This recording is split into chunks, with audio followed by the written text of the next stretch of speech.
fan of Stephanie Phillips, and she's doing the new Harley Quinn for DC. But I love her indie stuff a lot, and I've been enjoying her Aftershock Comics stuff, and she's secretly a thriller writer. I can tell she's secretly a thriller writer, and or maybe not so secretly a thriller writer. I'm sure she'd be like, nope, that's accurate. It's like, cool. Right. That's the impression. That's the impression that you get. Yeah, she does horror, and there's nothing wrong with, like, she does a really good job of it. And man, I made Raphael's sigh really dinky. It shouldn't be a dinky. Raphael should not have a dinky sigh. She should have at least a decent sized sigh. By the way, you mentioned the turtle stuff. Did you get a chance to check out the Jenica stuff? Jenica book? Yeah, the Jenica? Yeah. No, I'm not really sure about where I sit with that one yet, to be perfectly honest with you. Because I feel like it's a fun book. It's fun. But the story beats aren't quite strong enough, I think, compared to some of the other stuff I'm reading right now. Like, I feel like Jenica is a fun action book, and it's a great action book. But I again, just based on what I've been reading, I don't know it has the same depth of story some of the other stuff I've been reading it does. It's not a bad book. It's just I think for me it's more along the lines of I'm at a point with it where maybe I need to be a little less of a snob. Who knows? That could be it too. But I mean, I've been getting to read some of the independent stuff out there. Like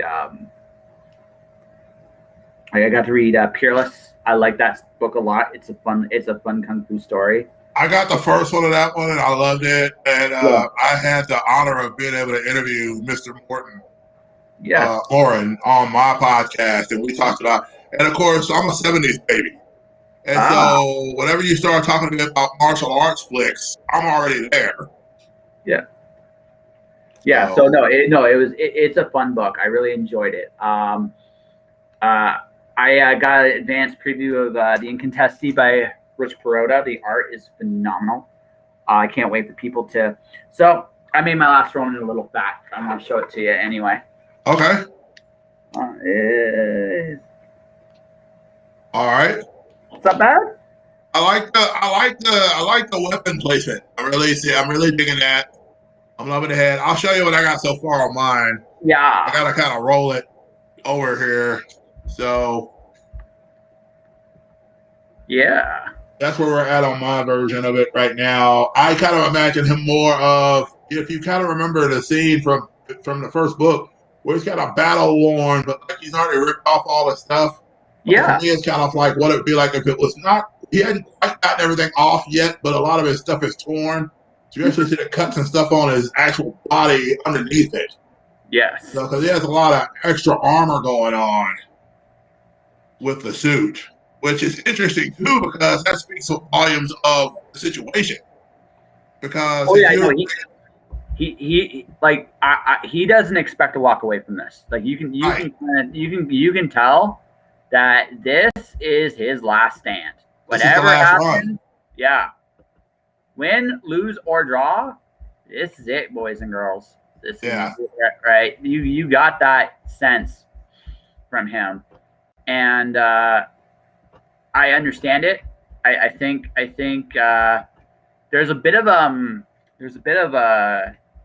The Dark Knight Returns in and Eastman and Laird, when they got interviewed about this, that's what they said when they initially put this together. They said, we need to tell our version of a Dark Knight Returns with the Turtles involved. Yeah. And I was sold right then. I'm like, Dark Knight Returns with the Turtles? Yes, please. Yes. Yeah, no, it's cool. So now I got to think about what else I'm going to draw tonight. Because I've drawn the Last Ronin a bit. I did it quite a bit last night. So I got to decide what I'm going to do for the rest of the night. Okay. So I'm going to be getting some, when I get paid from this job, I'm going to be getting myself some actual like quills and inks and stuff like that. So I'm going to be doing Mortal Kombat characters. Ooh, yeah, because that is coming up for Mog's deal that she does. Yeah, but it's also just a way to push myself a little bit as well. Because the first time I drew boobs on was with Mortal Kombat Katana. By the way, MK2 Katana. It's really hard to find a good frontal shot of Katana in that because it's almost always side shots. It's like that is surprisingly hard to pull off. It's like surprisingly hard to pull off.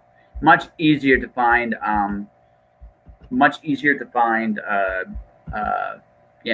Other games from other games, Katana. But 2, yikes, super hard. So I tried her, and I recognized something like, you know what? Pencils are great, but I almost feel like I need to get into inking a little bit so I can emphasize certain things really, really well better. Right. Penciling I can do lighten and darken for sure. There are some things I can definitely do. There's a Cabal that's really fun, or maybe not. That sucked. Can I get another one where I see Mr. Cabal? Also, Cabal just always seemed fun to me. He was always like a fun character to choose. I used to play when oh, there we go. I found a Cabal. Hey. Cool. Yeah, I found a Cabal. I'm gonna try it. I don't know if I can pull this off. I mean, it's one of those things. Like every time I do the image, I'm like, I'll see what I can do. I'll see if I can figure this out. Well, I see if I'll show you these guys here. They are, I believe they're called Sunbow brush pens, and they come in a 2-pack, and they're really good. They have a nice little brush nib on it. And so you can get as thin or as thick as you need to based on how you lay the pen out as you're